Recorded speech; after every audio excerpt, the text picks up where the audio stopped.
Okay, all set?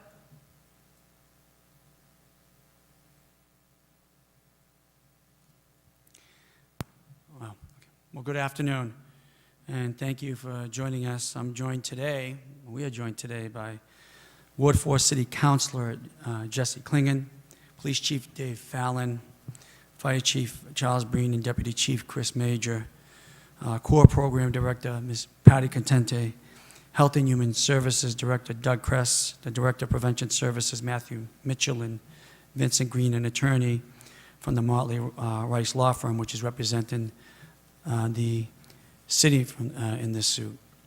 We're also joined by Mike and Maureen Foster, representing their son Alex and the Alex Foster Foundation, their family, and Ms. Joanne Rivicchio from Somerville Overcoming Addiction. I'm going to make a few remarks, and then you'll hear from Mr. Dave Harrington from the Ryan Harrington Foundation. Following that, we'll take any questions. Today, the City of Somerville filed a lawsuit against 19 opioid manufacturers and distributors that we believe engaged in deceptive and illegal practices to increase sales and generate profit at the expense of patients. Here in Somerville, we are all too familiar with the toll the opioid epidemic has on communities. We have seen the number of lives lost to opioid overdoses rise from 5 in 2012 to a high of 21 in 2016. And those are just the ones we know about because local emergency personnel responded. Along with the tragedy of each death, the impact of those lives lost reverberates in the community. Each of those people had family, friends, people who cared about them. Their lives will never be the same. Unfortunately, fatal overdoses only tell part of the story. The CDC estimates that for every opioid-related death, there are another 733 persons misusing opioids. As the Attorney General's office has documented, opioid industry companies have tried to absolve themselves of responsibility in this public health crisis by blaming doctors and patients. But we believe that defendants in this suit purposefully misrepresented the benefits and risks of opioids. Doctors and patients were allegedly led to believe that opioids were safer and less addictive than we now know them to be. As a city, we have a responsibility to respond to the public health crisis caused by the opioid companies, and we take that responsibility very seriously. It takes significant resources to do so. It takes significant investments to do so. It takes an emotional toll on staff well-being as well to do so. But it is our duty and it is our priority. Now, we've taken many actions locally to provide needed support to those facing addiction in Somerville, but I'll just name a few. We established the CORE office, which stands for Community Outreach, Help, and Recovery. It provides resources, referrals, and intensive support to residents struggling with addiction and to their families. The CORE office also offers training citywide to city staff and members of the public on a variety of critical topics around addiction and mental health. Our city has also trained all our police officers, firefighters, and EMTs to use Narcan, and we've supplied our public safety officers with it so they have the best chance to save the life of an overdose victim on emergency calls. Now, out of necessity, residents have also sought training to administer Narcan and keep a dose with them, and our staff has worked hard to promote and support those training opportunities. So think about that. Stop for a moment and just think about that, how ordinary citizens, often the loved ones of those who are using, they have to learn an emergency medical procedure to be ready to counteract the deadly effects of the opioid crisis. I can't imagine how traumatizing it must be to have to administer Narcan to a family member or friend, let alone the stress of knowing you must always be at the ready. In 2018, we know at least 203 doses were administered in Somerville by a combination of first responders and non-first responders. Without it, our overdose death toll would have surely looked different and a lot worse. Our city also has the responsibility to prevent addiction before it starts. For that, we have yet another office, the Somerville Office of Prevention, as well as other initiatives and staff. The Office of Prevention, for example, works alongside Somerville Public School staff with our students around preventing opioid use and making sure students affected by the opioid crisis get the support they need. Again, let's think about that. Because of the opioid crisis, our teachers have to take critical academic time to focus not on reading or coding or math, but rather on the dangers of addiction and the needed supports. And the list of our efforts goes on. Intervention training for police, youth outreach programs for prevention, job training programs for those in recovery, recovery coach training to aid in long-term progress, coordination with local providers to improve access to detox beds, and a lot more. So to be clear, Somerville is committed to do everything we can to support those facing addiction and their families. But it shouldn't be this way. Limited city and school and public safety resources and time shouldn't have to be diverted to combat a health crisis that we believe could have been avoided, or at least significantly reduced, had these 19 companies not put profit over people, as our lawsuit alleges. Of course, despite all our efforts, there is so much more that is needed, and our hope is that legal action will help us begin to repair the damage done by the opioid crisis and prevent it from happening again in any community. Fortunately, we are not alone in this fight. Other communities in Massachusetts and around the country have filed similar suits in an effort to demand accountability from the companies responsible for the opioid epidemic. And I do want to take a moment to officially thank Attorney General Maura Haley for filing a statewide lawsuit last year. The opioid crisis has ravaged communities across Massachusetts, and we all deserve to finally get the truth from opioid manufacturers, from distributors and pharmacies. These lawsuits won't bring back those we have lost or repair the damage done to countless lives, but they are a step in holding the companies that we believe are responsible for profiting for the opioid epidemic accountable. Thank you. Sure.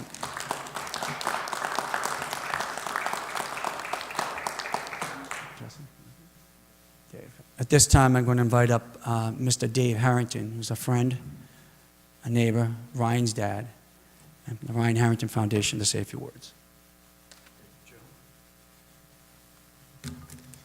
Thank you, Joe. Thanks, everybody here, for coming. Good afternoon. My name is Dave Harrington, and I lost my son Ryan to an accidental opioid overdose on May 4th, 2011. Not a day goes by that I don't think of my Ryan. Many of my thoughts about Ryan these days center around what life would have been like if he just didn't take that first Oxycontin. Ryan was my wife Kathy and I's third child. He was our baby. Ryan was full of life, a happy, funny kid with lots of friends. He loved sports, especially Pop Warner in Somerville youth basketball. His coaches loved him not only because he tried and because he was competitive, but because he didn't take things too seriously. He was a fun kid to be around.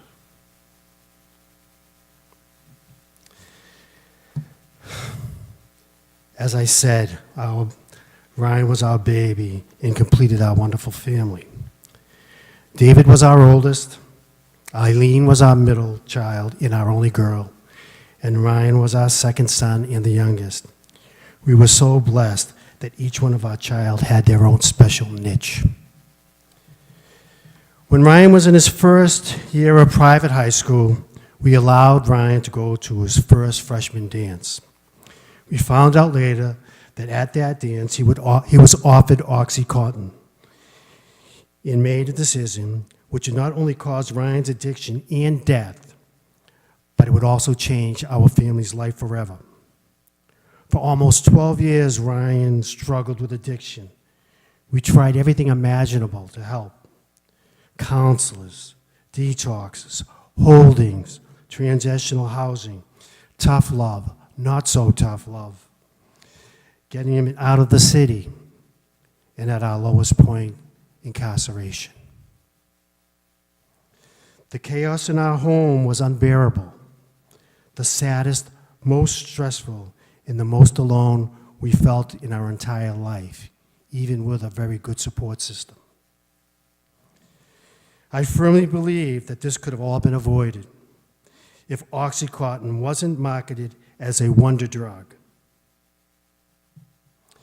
with few side effects and many benefits. Thousands of lives would not have been lost. Thousands of families would still be intact. And the opioid epidemic as we know it would not exist today. Through the greed, insensitivity, and outright lies told by the makers of OxyContin, this epidemic began, and it is now time for Purdue Pharma and others to right the wrongs that they have committed. In Ryan's memory, our family started the Ryan Harrington Foundation. Our foundation strives to help children through the sponsorship of youth sports. This money is raised through an annual cornhole tournament that we have at Trump Field in September. We also have a Just One 5K run down at the river, at Mystic River, each spring. And that money from that event goes to addiction, men and women in addiction recovery to help with their financial needs geared to sober living. Our hope is that if we can help just one person maintain their sobriety, then we have accomplished what we have set out to do. I thank you for all coming here today, and I thank the city for this lawsuit that they have brought forth. It's time. It's time to hold the people who started this epidemic accountable. Thank you.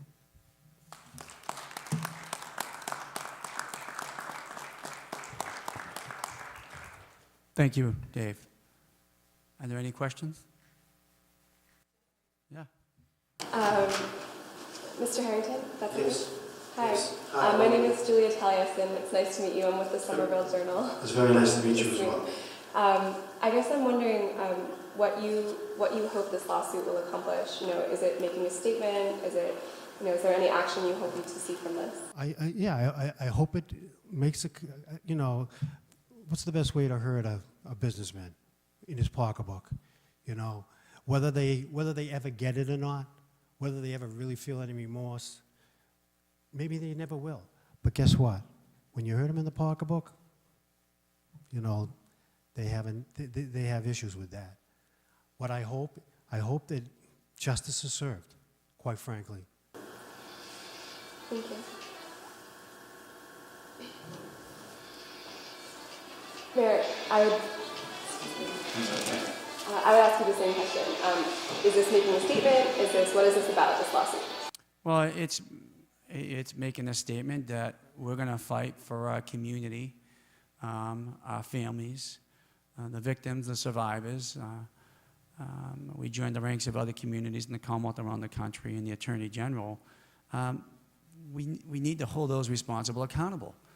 At the end of the day, we're talking about a corrupt system where these pharmaceutical companies, drug manufacturers, distributors have infiltrated the ranks of public policy, academia, the medical community, and for the sake of reaping millions of the, you know, really based upon the blood and sacrifice of these victims and their families. And we need to hold them accountable for that. And at the same time, we've expended extraordinary amount of resources to try to address the needs of those who survived, of those who are fighting addiction, those in recovery. And we can't do that alone effectively. They should pay for that. But we have to attack this system as well. This system is corrupted. It's killing people, not just hurting me. It is killing people. This is one of the greatest epidemics to hit this country and this nation. And this is absolutely avoidable. And we have to call them out on this. This is serious. We are going the distance on this. and joining the ranks of others who will do so until, and in fighting in the memory of Ryan Harrington, of Alex Foster, and countless others, many we don't even know about. Thank you all for coming out today. I do want to thank our first responders, Chief Breen, Chief Fallon, your teams, Patty, others, like everyone who does the work every day, Joanne, Maureen, Alex, Dave, for our friends, for your family, thank you in their memory, and being here to support us today. And I want to thank the Fosters and the Harringtons and others who work hard every day to help other families who are struggling through this crisis as well, who have lost so much. Thank you very much.